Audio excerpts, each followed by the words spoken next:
Update for yesterday, February the 26th. Already screwed that up. Yesterday was February the 25th. Anyway, this is yesterday's update. So yesterday I again woke up in that Super 8 hotel that I showed as part of yesterday's update, and then I went and spent several hours during the day with Dad. Now, this had several components. I actually went to a coffee place called Dutch Brothers. I don't know if they're like a nationwide thing or just a Northwest thing, but there is a particular drink there called a orange creamsicle, which is akin to a orange flavored milkshake, which is something that Dad has always loved. There is a ice cream or a burger place in the next town over called Camus that has a called Top Burger that has been there since like the dawn of time. And Dad, we would periodically go there, and it was always an orange milkshake. That was one of the few places around here that had that. And so when we would go there, that's what Dad would get. And there's a few other random places around here that would offer that. And but then we discovered that this Dutch Brothers place, and there was one of these, three of these in their little town in Redmond, Oregon. And yeah. Anyway, and if you weren't aware, Dutch Brothers is a coffee place, and yes, they have something similar to a soft serve milkshake.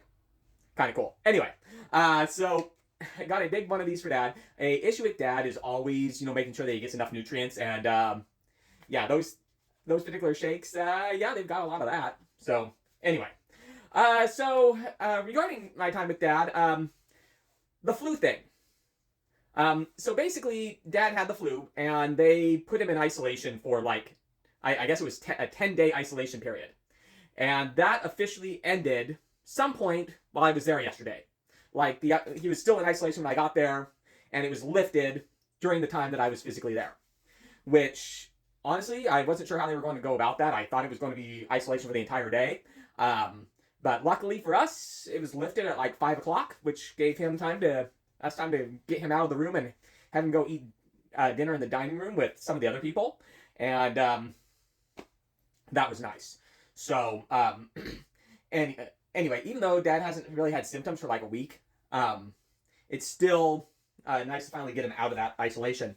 I mentioned also this thing called the UTI. He's still got that. That's still going on, unfortunately. And again, this is like the fourth time that this has happened since he's been down there in November. Again, I have to think something systemically is wrong. At least this is where my mind is going on this to make this keep happening, but I don't know. But that being said, it's weird. I don't understand how what goes down there is connected to up here.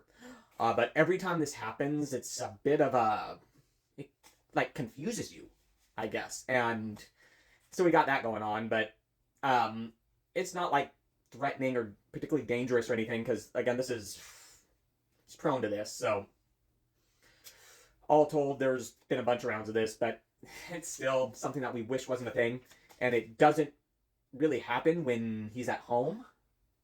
So anyway, the other thing that happened before I actually went down there, in yesterday's video, I talked about possibly figuring out a way for him to watch movies in there, and I mentioned possibly going and getting a Roku type of thing. I did go and get one from the local Walmart. It was only about $25, and hooked it up in his room. Got the room. There is indeed a behind-the-scenes internet network for that type of stuff. So set that up, and he was able to watch one of his movies again today. And Dad loves his movies. I mentioned yesterday that he has a bunch of movies that he's now watches again and again and again. And about a week ago, I mentioned watching a particular movie that actually took place in Monte Carlo. And I never named this movie that day, but it's called To Catch a Thief. And mentioning this actress named Grace Kelly. If you're too young to know the story of her, look it up. It's actually quite fascinating. Girl literally becomes a freaking princess. And yeah, that's actually a thing. Story had kind of a tragic ending to it, but anyway, this movie stars her, and there's a car driving scene, which is really a foretelling thing, if you're not familiar with that story. But anyway, the reason I mention this is because they're going to show you a still shot from this movie right now. And now I'm going to show you a still shot from a trip that we took. And this is, I think, 2011, 2012, one of those. And if you look specifically at the highway there, where the roadway is, and the little arches on the other side of that building, that you can tell pretty much this is the same scene. And we were standing, when I took this picture, remarkably close to where what happened in that where that thing happened, or was filmed. And I already think this was a Alfred Hitchcock movie, which also means that he was wandering around there. If you're somebody who is interested in movies, this, by the way, is in Monte Carlo in the nation of Monaco. All right, let's see. Another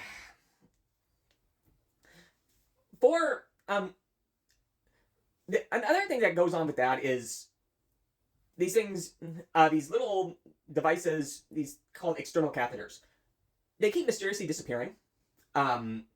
We have to provide them, and they keep magically disappearing. And that's somewhat distressing as well. Where do they go? The mysteries of these type of places. Again, I know everybody there means well, but how does this keep happening? I don't understand. But anyway, so I went and drove to Mom's place to get another batch of those to deliver to Dad before I hit the road to head back to Vancouver.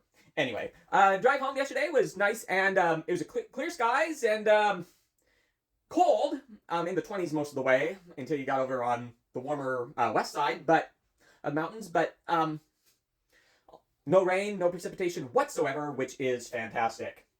All right, laundry check. I got home at like 11, so I'm going to check to see if my pile of laundry is still there, not folded. Yeah, it's there. What day are we on? 3? Anyway, we'll get there. Okay, so you'll see on the clock, my wonderful favorite clock behind me, that it's about 10 minutes to 10. I am working today 10 to 7. It's scheduled as a cart shift. Excuse me. And so I'm going to be playing my favorite game today of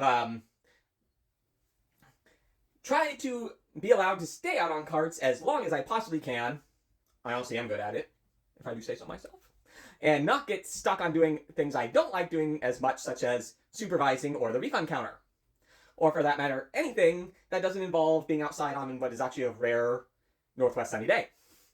Anyway, I'll let you know how that goes. Now, before I go, I'm going to make a prediction. I'm going to try to summarize what my next update is going to be like, at least the main points, here before I go on this one. And we'll check later for accuracy.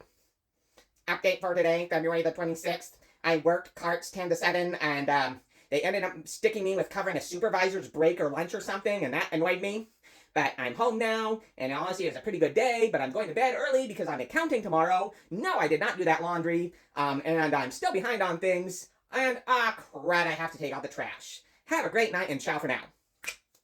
That's my prediction about what my next update's going to be like, and, but we'll check that prediction here in a little bit. 12 or 24-ish hours, depending on whenever I get around to doing it, and, we'll check it then. All right, thanks for joining me all the way to the end. I'm heading to work now. Talk to you later, and ciao for now.